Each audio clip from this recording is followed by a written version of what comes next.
Arsenal versus Burnley. Could this be a case of, as long as Arsenal turn up, they're going to have too much for Burnley? Listen, it absolutely could be. If Arsenal carry on playing the way they have been for the past few games, there's probably not much Burnley can do about it. But we will break down in this video some important aspects of this game that people might not necessarily know. And if you stay till the end, I will tell you why Arsenal are in such good shape in this title race. So let's get into it. So if we're looking at Burnley's form, first of all, they are in a terrible patch of form. You know, even if you're looking at how they've played all season, they've only won 3 games in the league this season. Their record in the last 5, they've won 0 out of the last 5. That is a massive contrast if we're comparing it to Arsenal's form. You know, Arsenal have won 4 out of the last 5. And we're at a point in the season now where we seem to be gathering momentum and playing in an unplayable way almost. You know, we saw it against Liverpool. 3-1 against Liverpool is a fantastic result. You know, going into the game, Liverpool were the best team in the league. Arsenal dispatched of them confidently. Going into West Ham, people may have thought Arsenal may take their foot off the gas because they may have looked at what they've done against Liverpool and just assumed this was a guaranteed win. So maybe this could have been a hiccup, or maybe this could have been a game where Arsenal may drop points. But it didn't happen. Arsenal went to the London Stadium and put 6 past West Ham. So do Burnley have enough to be able to stop this Arsenal team? Probably not, in my opinion, but I'm an Arsenal fan. So let's look at Burnley's stats this season. So they've only scored 25 goals in the league this season and they've conceded 50. You would expect them to struggle in not only conceding against Arsenal, but even scoring against Arsenal. Arsenal have the best defence in the league this season. We've conceded the fewest goals in the whole league. We've only conceded 22 so far this season. And we've scored 52. So not only are Arsenal so good at the back, but we're very good going forward as well. And it seems like Burnley are very suspect at the back and they actually struggle scoring goals as well. But is this game that easy? In my opinion, this game is a foregone conclusion. But of course, the Premier League has a long lineage of throwing up these results every season of an underdog beating one of the big teams. You know, it happens every season. And this season, we haven't seen that at much. There's probably a couple of games you can pick out and think, well, maybe that team shouldn't have won. But in terms of a massive upset, I don't believe we've seen that yet. And I do believe we will see that at some point. So that's why a game like this is always a risk. Burnley always have a chance. They are a decent enough team. You know, a Premier League team is always capable of grinding out a result. You know, things can go against you in a game and you might struggle or fail to take your chances. And at the other end, a team like Burnley, as long as they stay compact, they might get one breakaway. And we've seen it countless times over the years. That is all it takes sometimes in a game like this. Arsenal could dominate with 80% possession. Burnley could get a break in the 89th minute and stick 1 goal past Arsenal and win 1-0. I don't believe that's going to happen. I believe Arsenal will be at their free-flowing best. Their attacking play will be way too much for Burnley. And I don't think Burnley are going to have the answers to the questions that Arsenal are going to pose to them, essentially. The team, I believe, Arsenal need to go for, maybe an interesting one, but there's things we need to consider before we go into the team news, because what's happening with Arsenal's injuries? You know, what's happening to Tomiyasu? What's happening to Thomas Partey? This guy's been training for a number of weeks now, and we're still yet to see him in an Arsenal shirt. We're still yet to see the midfield Arsenal fans have been craving for all season of Declan Rice, Thomas Partey and Martin Odegaard. Will we even see that this season? Are we capable of fielding those 3 players at the same time? I'm not sure. I hope so. I hope this is the game. But like I said, we've got a massive game Wednesday as well. We play Porto away in the Champions League on Wednesday.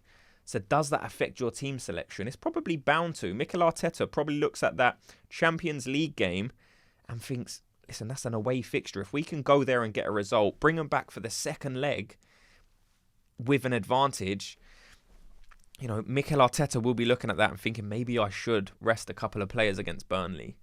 You know, Burnley are a very poor team in terms of this Premier League this season. You know, they are right near the bottom. Now, it's probably one of the very few games you look at as a manager and think, maybe I can rest a couple of players in this game. Now, the Premier League will always take precedent. You should always field your strongest team in the Premier League.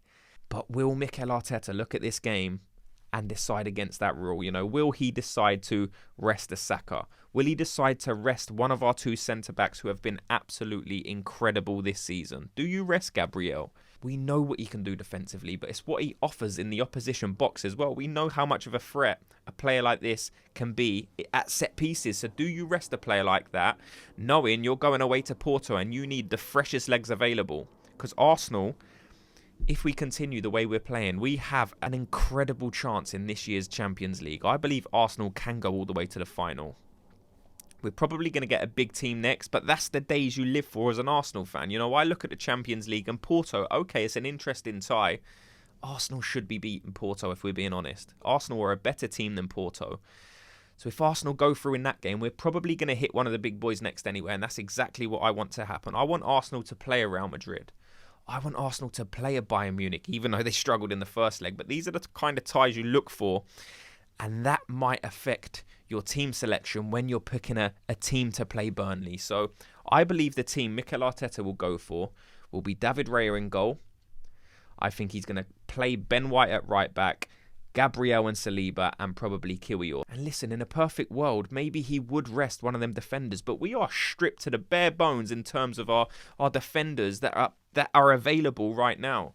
You know, Tomiyasu out, Zinchenko out, Timber out. All of these guys are left-sided centre-backs, and Kiwior would probably offer cover to Gabriel or Saliba, but we don't have the manpower at left-back to be able to even use Kiwior in that centre-back position. So Kiwior probably will need to be played at left-back, and that's just what it is. But in terms of midfield, maybe this is an area you can look at and think, right, I don't think we need to rest Declan Rice. I think this guy can probably play every game in the season. Maybe it's not wise to do that. But in terms of his injury record and looking like a player who needs rest, Declan Rice doesn't come across to me as a player who needs that much rest. You know, this is a machine. This guy just keeps going. So I do believe we played Declan Rice in this game. But who do you put next to him? Will Mikel Arteta opt for a more attacking player and go for Kai Havertz? In my opinion, we need to use Jorginho in this game. Not because I think we're going to be defending more and he offers more defensively, but I think Jorginho is so good at unlocking a back line with one pass. I think he can take out 3 or 4 players in a single pass, and I think that's going to be needed in this game against Burnley. Burnley probably will sit slightly deeper. We know Vincent Kompany has his way of playing, and he usually sticks to that. But against a Man City, an Arsenal or a Liverpool, if he does that, we will score 6 or 7 goals against them. So I think even Vincent Kompany is going to understand he's going to be defending for large portions of this game. And that's where I think a Jorginho can come in very handy. He does have the ability to unlock the door. Like I said, he will find Martinelli. Martinelli makes a lot of runs. Trossard, I think he's going to be making runs. Saka especially. I think Jorginho, when he does push further up the field, offers a level of passing ability that Havertz doesn't have. And I don't think we're going to need Havertz's pressing ability in this game.